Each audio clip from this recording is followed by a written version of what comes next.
there, this is Tami with Lyrical Lip Service Casual Friday, and this is Mason. And we are going to read you a book that we both very much love. And what's it called?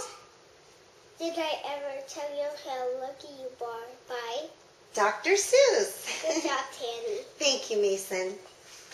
When I was quite young and quite small for my size, I met an old man in the desert of Dries. And he sang me a song I will never forget. At least, well, I haven't forgotten it yet. He sat in a terribly prickly place, but he sang with a sunny, sweet smile on his face. When you think things are bad, when you feel sour and blue, when you start to get mad, you should do what I do. Just tell yourself, Ducky, you're really quite lucky. Some people are much more, oh, ever so much more, oh, muchly, much, much more unlucky than you. Be glad you don't work on the Bunglebung Bridge that they're building across Boober Bray at Brum Ridge. It's a troublesome world. All the people who are in it are troubled with troubles almost every minute.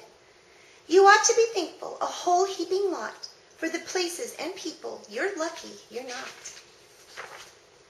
Just suppose, for example, you lived in Guy's 8 and got caught in that traffic on Zate Highway 8.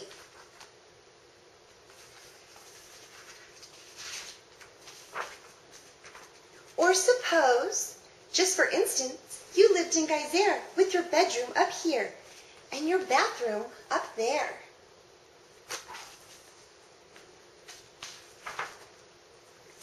Just suppose you were poor Herbie Hart, who has taken his thumb to be later apart. He never will get it together, I'm sure. He never will know if the kick or the gore fits into the scrux or the snucks or the snore. Yes, Ducky, you're lucky you're not Herbie Hart, who has taken his thrum to be later apart.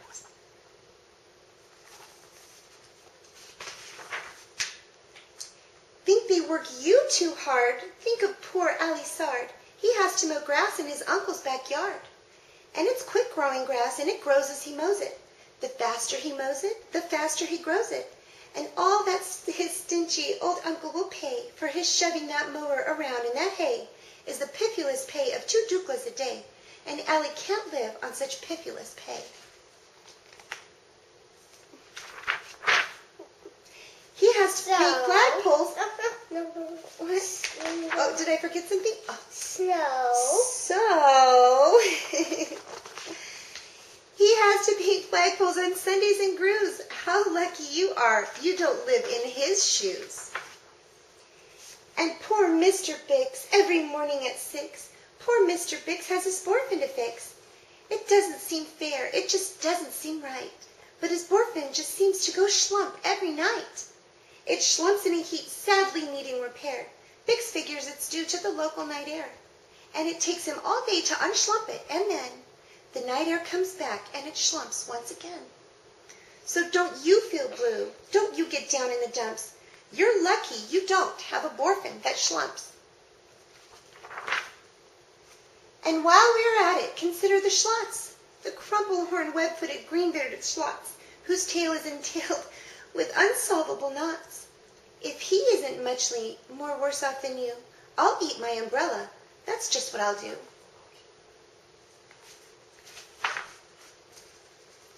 And you're lucky indeed. You don't ride on a camel.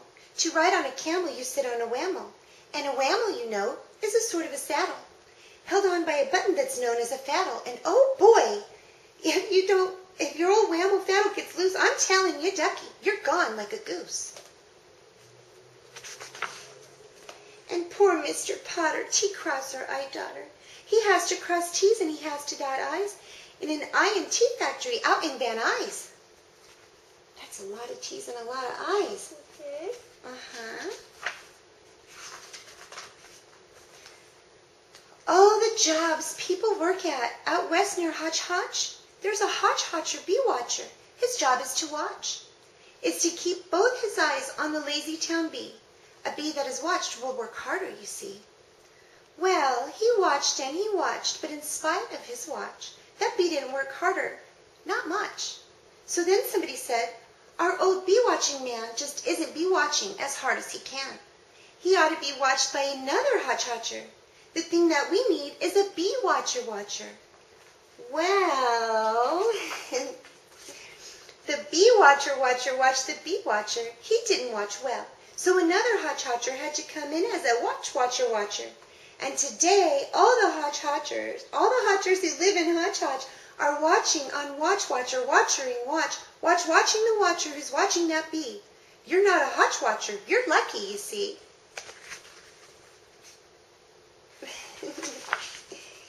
And how fortunate you're not Professor DeBreeze, who has spent the past 32 years, if you please, trying to teach Irish ducks how to read Javanese.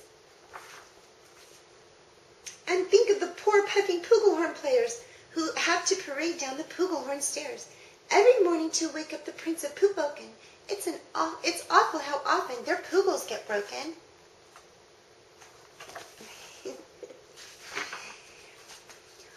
And, oh, just suppose you were poor Harry Heddo. Try as he will, he can't make any shadow.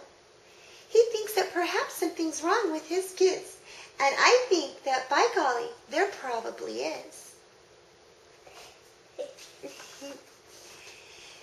And the brothers Bazoo, the poor brothers Bazoo, support your hair grew like theirs happened too.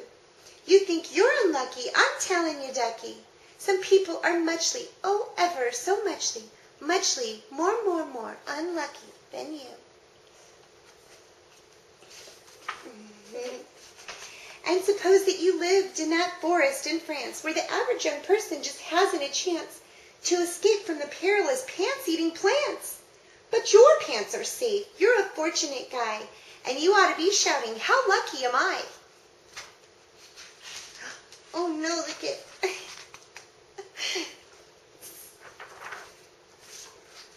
And speaking of plants, you should be greatly gladish. You're not Farmer Falkenberg's 17th radish.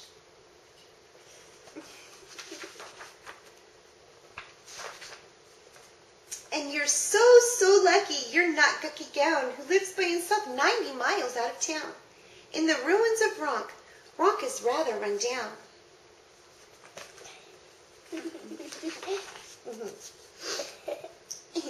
And you're so lucky you're not a left sock left behind by mistake in the caverns of Croc.